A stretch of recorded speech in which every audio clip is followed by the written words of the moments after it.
اعوذ باللہ من الشیطان الرجیم بسم اللہ الرحمن الرحیم نحمدہ ونصلی علی رسولہ الکریم۔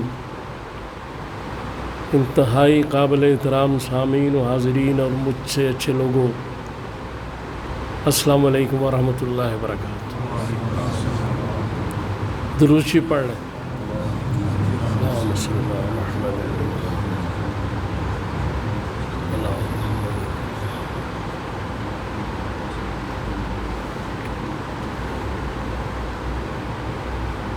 آج کا جو موضوع ہے وہ ہے ہم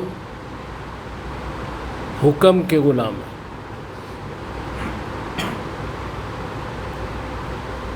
یعنی اللہ تعالیٰ کا ایک تو بڑا شکر ہے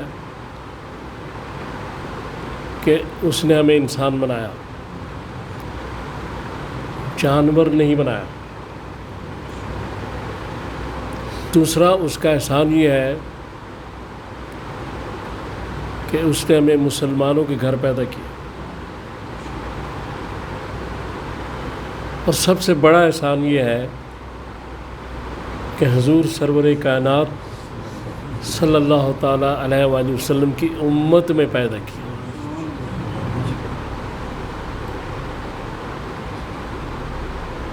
اب ہم جب پڑھتے ہیں لا الہ الا اللہ محمد الرسول اللہ صلی اللہ علیہ وآلہ وسلم، تو اس کا مقصد ہے ہم مسلمان ہیں۔ تو مسلمان کیا ہوتا ہے؟ مسلمان وہ ہوتا ہے کہ جو اللہ رسول کے حکم کا غلام، اس کی اپنی خواہشات، اپنی مرضی، اپنی تجاویز، وہ سب ختم ہو جاتی ہیں جب اللہ رسول کا حکم آتا ہے۔ ابراہیم علیہ السلام کو جب یہ حکم ملا کہ اپنے بیٹے کو ذبح کر دیں،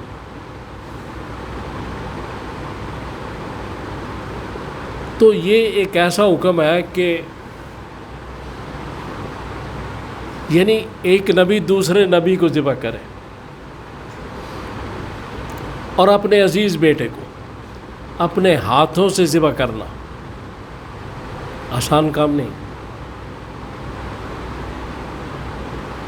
وہاں ظاہری تجاویز، دلیلیں، منطق، کئی باتیں ہو سکتی تھیں کہ یا اللہ قربانی تو میری ہے، بیٹے کا کیا مسئلہ ہے؟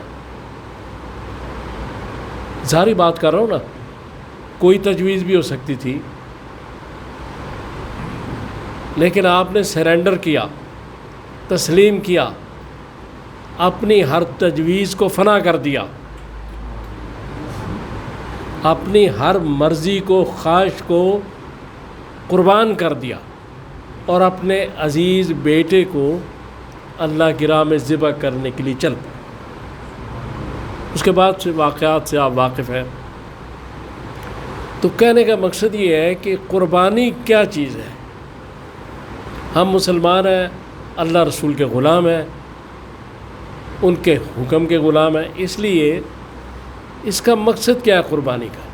قربانی کا مقصد یہ ہے کہ بکرا جو ہے وہ بھی جان رکھتا ہے، اس کے اندر بھی جان ہے، لیکن اللہ کے حکم کے مطابق آپ اس کو ذبح کر دیتے ہیں، تکلیف تو اس کو بھی ہوتی۔ تو اس وقت ذہن میں یہ بات رکھنی چاہیے کہ جب ہمارے لیے اللہ نے ایک جانور کو حکم دیا ہے اور وہ ذبح ہو رہا ہے، تو ہمیں بھی اس کو ذبح کرتے ہوئے اپنی تمام ناجائز خواہشات، نفسانی خواہشات پر چھری پھیر دینی چاہیے۔ یہ قربانی کا اصل مفہوم ہے۔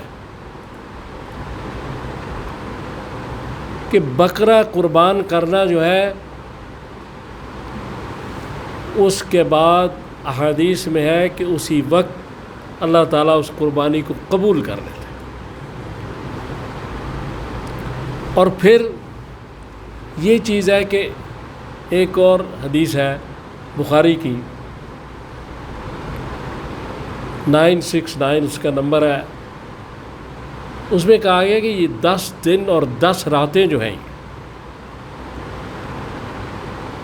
ان میں جتنے بھی نیک اعمال کیے جائیں گے، تسبیحات، صدقات یا دوسری چیزیں، وہ اللہ تعالیٰ کو سارے سال کے دنوں سے زیادہ محبوب ہے۔ وجہ کیا ہے؟ وجہ اس کی یہی ہے کہ ایک عظیم نبی اور اس نے قرآن میں اپنے بیٹے سے آپ نے پوچھا کہ میں نے خواب دیکھا ہے تو تمہاری کیا رائے ہے؟ تو انہوں نے کیا کہا؟ انہوں نے کہا آپ اللہ کا حکم پورا کیجئے، آپ مجھے صابروں میں سے پائیں گے۔ اس کے بعد باپ بڑا عظیم، بیٹا بھی عظیم، جیسا سوال تھا ویسا ہی جواب تھا، کمال کا سوال اور کمال کا جواب۔ تو اب ہماری جو خواہشات ہیں، ہماری جو تجاویز ہیں، ہمارا جو منطق ہے، ہماری جو عقل ہے وہ محدود ہے، وحی الہی اس سے بہت آگے ہے۔ لہذا اللہ تعالیٰ کی مصلحتوں، اس کے احکامات، اس کی چیزوں کو اپنی عقل سے جانچنا یہ بات صحیح نہیں ہے، اور کم از کم بکرا قربان کرتے ہوئے یہ بھی سوچ لینا چاہیے کہ آئندہ جو آپ کہیں گے اس کے مطابق ہی ہم اپنی زندگی گزاریں گے۔ چونکہ بات یہ ہے کہ یہ بکرے میں کیا ہے، اس کی قربانی میں کیا، یہ ساری ایک چیزیں ہیں۔ قرآن جو ہے سورہ حج کی آیت نمبر 37 میں کہا گیا کہ اللہ تعالیٰ فرماتے ہیں کہ مجھے تمہارا یہ گوشت نہیں پہنچتا، بلکہ اس کے پیچھے جو تمہارا تقوی ہے، نیت تمہاری کیا نیت نمائش کی تھی یا مجھے راضی کرنے کی تھی، وہ کام آئے گا۔ اب یہاں یہ بات واضح آ جاتی ہے۔ پھر آپ حج کی طرف آئے۔ حج ایک عاشقانہ عبادت ہے کہ اس میں بال نہیں کٹوانے، ناخن نہیں کٹوانے، خوشبو نہیں لگانی، ساری چیزیں وہ کرنی ہیں جو ایک سچے زمانے میں کوئی سچا عاشق کرتا تھا، کہ اس کو بالوں کو بھی ہوش نہیں ہوتی تھی، اس کو کسی چیز کی۔ تو یہ حج ایک عبادت عشق ہے۔ پھر وہاں پر رسول اللہ صلی اللہ علیہ وسلم نے جو ہمیں بتایا، جو چیزیں سامنے آئیں کہ مقام عرفات میں 9 ذی الحج کو جو وقوف ہے، جہاں کھڑا ہوا جاتا ہے، آپ 9 ذی الحج کے علاوہ سارا سال وہاں کھڑے رہیں، حج نہیں ہوگا۔ حج اسی تاریخ کو ہوگا جس تاریخ کو اللہ تعالیٰ فرما رہے ہیں۔ وہ یہ بھی رسول صلی اللہ علیہ وسلم بتا رہے ہیں، اللہ بھی بتا رہا ہے کہ کسی مقام میں بھی کچھ نہیں ہے، عرفات میں کچھ نہیں ہے ان کے حکم میں۔ پھر آگے دیکھیں کہ جب مغرب کے عین مغرب کے وقت حضرت بلال رضی اللہ تعالیٰ عنہ کہتے ہیں یا رسول اللہ نماز کا وقت ہو گیا، تو آپ نے فرمایا نماز ہم آگے جا کے مزدلفہ میں پڑھیں گے عشاء کے ساتھ۔ یہاں یہ بھی بتایا جا رہا ہے کہ پہلے تو مقام کا جو بت ہے نا اس کو توڑا گیا، اب وقت کے بت کو توڑا گیا، کہ اگر وقت بت ہے تو اس کو بھی توڑ دو جب ہم کہیں، ہم کہیں جلدی مغرب کی نماز پڑھ لو، جلدی پڑھ لو، ہم کہیں تاخیر سے پڑھو، تاخیر سے پڑھو۔ تو مقام اور وقت اور ہر شے کو قربانی اور حج میں توڑا جا رہا ہے، یہ بتایا جا رہا ہے کہ ان چیزوں میں کچھ نہیں ہے۔ سارا سال وہاں کھڑے ہو کے تم جمرات میں کنکریاں مارتے رہو تو کچھ نہیں ہوگا۔ جس دن ہم نے کہا ہے اس دن بہت کچھ ہوگا۔ اس لیے اللہ تعالیٰ یہ بتا رہے ہیں کہ یہ مقامات ساری چیزیں ویسے بتائی گئی، اصل بات میرے حکم کی ہے، اصل بات میرے رسول کے حکم کی ہے۔ اس کی نافرمانی نہ کرنا، اس کی نافرمانی کرو گے تو نہ حج ہوگا نہ قربانی ہوگی، کوئی چیز نہیں ہوگی۔